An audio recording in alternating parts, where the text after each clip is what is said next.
For today's math lesson, we have cube of binomial. Example, we have the quantity of a plus b raised to 3. So, since we have raised to 3, ibig sabihin, we can expand this to quantity a plus b times quantity a plus b times quantity a plus b. Okay, so let us first multiply the quantity a plus b and quantity a plus b. So to multiply, we can use the FOIL method or the area model. So in area model, we have AB and another AB. So first, we have A times A. We have A square. Then A times B equals AB. Then B times A equals AB. And last, B times B equals B squared. After that, we have A squared plus AB plus AB plus B squared. As we can see, we have similar term, AB and AB. So we can combine them. 1AB plus 1AB is equal to 2AB. Therefore, we have A squared plus 2AB plus B squared. Pero hindi pa ito yung final answer kasi meron pa tayong natitira na quantity A plus B. So after getting this, imomultiply natin doon sa natirang A plus B. So we have quantity A plus B times the quantity of A squared plus 2AB plus B squared. So we can use again the area model. So we have AB and A squared 2AB B squared. So on the first box, we have A times A squared. And that is A cube. Next, A times 2AB, that is equal to 2A squared B. Another A times B squared is equal to AB squared. Next, we have B times A squared. That is equal to A squared B.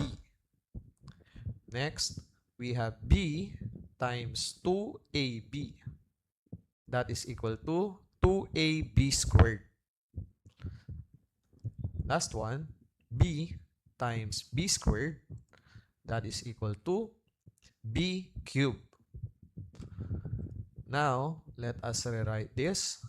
So we have A cubed plus A squared B plus 2A squared B plus AB squared plus 2AB squared plus B cubed.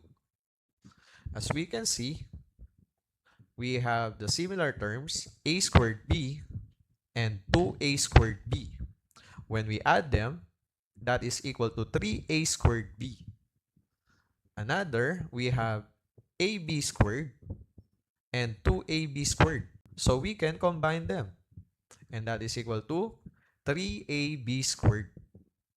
So in this case, our final answer is A cubed plus 3A squared B plus 3AB squared plus B cubed.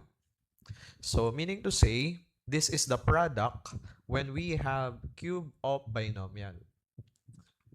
So itong solutions na to, pwede natin gamitin ito.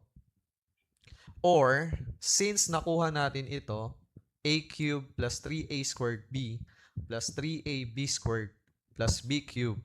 At kung kaya naman natin siyang i-memorize or i-familiarize, pwede natin gamitin yan as our formula. Example, we have the quantity of y plus 2 raised to 3. So using the formula, a cubed plus 3a squared b plus 3ab squared plus b cubed, let us assign a equals to y and b equals 2. Ibig sabihin, yung lahat ng a na nakikita natin dito sa formula, papalitan natin ng y. At yung b naman na nakikita natin, ibig sabihin, papalitan natin ng 2. So let us substitute.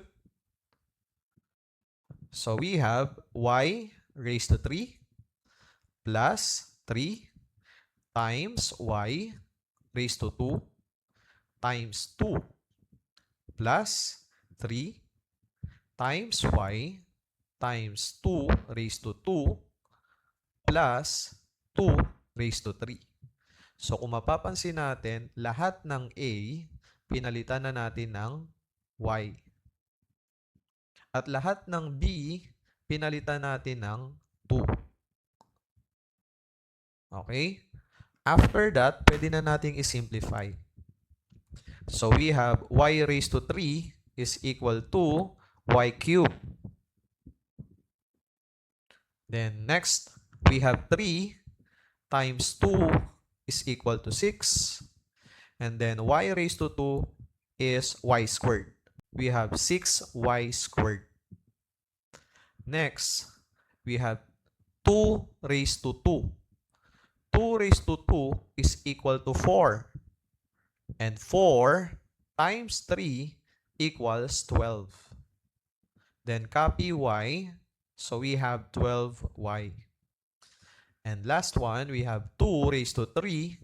That means 2 times 2 times 2. So 2 times 2 times 2 is equal to 8. Therefore, our answer is y cubed plus 6y squared plus 12y plus 8. Okay, so if you have any question, kindly comment down below. And if you do not have any question, you can try this one. Quantity m plus 3 raised to 3. How about if we have quantity a minus b raised to 3? So again, we can expand this. Quantity a minus b times quantity a minus b times quantity a minus b. So again, multiply the first two. A minus b times the quantity of a minus b. So using the area model, so we have a minus b. Look at this. So first one, we have a, this one. And since we have minus sign, instead of b, we need to write negative b. And for the second one, a minus b, so we have a and negative b. So first box, a times a, that is equal to a squared. Second box, we have a times negative b, that is equal to negative ab. For the third box, negative b times a is equal to negative ab. And for the last one, we have negative b times negative b. So negative times negative is positive. B times b is b squared. So we have b squared. Then let us write a squared minus ab plus b squared.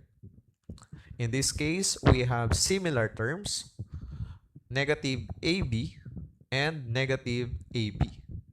So if we combine them, that is equal to negative 2ab. So we have a squared minus 2ab plus b squared.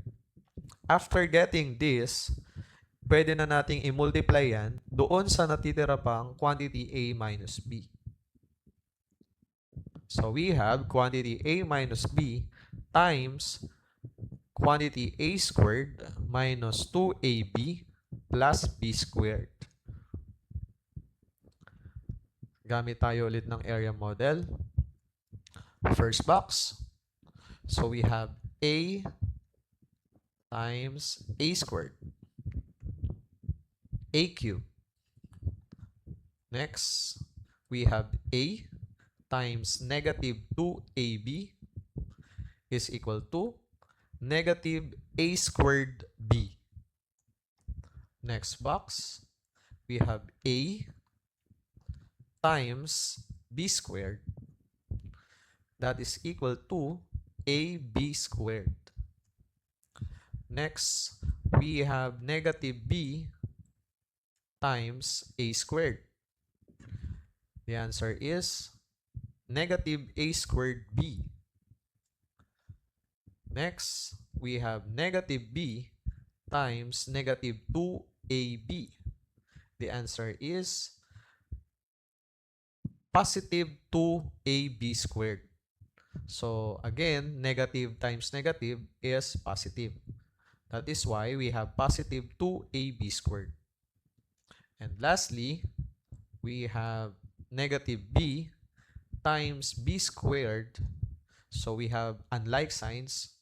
Therefore, we have negative B cubed. So let us write A cubed minus A squared B minus 2A squared B plus AB squared plus 2AB squared minus B cubed. So itong dalawang to, negative A squared B minus 2A squared B, they are similar. So pareha silang negative. Again, meron tayo negative 1 and negative 2. So we have negative 3. Then copy the variables A squared B. So we have negative 3A squared B. Another, we have here AB squared and 2AB squared. So we can combine them. 1 plus 2 is equal to 3. And copy the variables. So we have 3AB squared. Then copy na lang natin yung minus B cubed. So meaning to say, if we have quantity A minus B raised to 3, the answer would be A cubed minus 3A squared B plus 3AB squared minus B cubed. So yung mga solutions na ginawa natin dito, pwede natin gamitin. Pero kung alam natin or ma-familiarize natin, if we have a cube of binomial, the answer would be A cubed minus 3A squared B plus 3AB squared minus B cubed. Pwede natin gamitin ito as our formula. Example, quantity y minus 2 raised to 3. So, applying the formula, i-assign natin yung A equals y. At yung B naman natin equals 2. So, ibig sabihin, lahat ng A dito, papalitan natin ng y. At lahat naman ng B ay papalitan natin ng 2. Okay? So, let us substitute.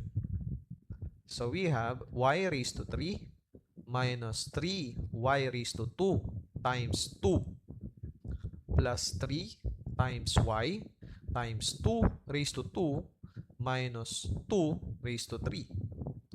Simplify natin. Y raised to 3 is equal to y cubed. Second part, so we have 3 times 2. 3 times 2 equals 6. Then y raised to 2 is y squared. So we have minus 6y squared. Then next part, we have 2 raised to 2 first. So 2 raised to 2 is equal to 4. Because 2 raised to 2, that means 2 times 2. So next is 4 times 3. 4 times 3 equals 12. Then, copy the variable y, so we have 12y. And lastly, we have 2 raised to 3. That means 2 times 2 times 2. And 2 times 2 times 2 is equal to 8. Meaning to say, the final answer is y cubed minus 6y squared plus 12y minus 8. That's the final answer. So if ever na meron kayong question, pwede nyong ilagay dyan sa comment section. Kung wala naman, pwede nyong itry ito. Try this. Quantity m minus 4 raised to 3. Hihintayin ko yung sagot nyo sa comment section. Thank you!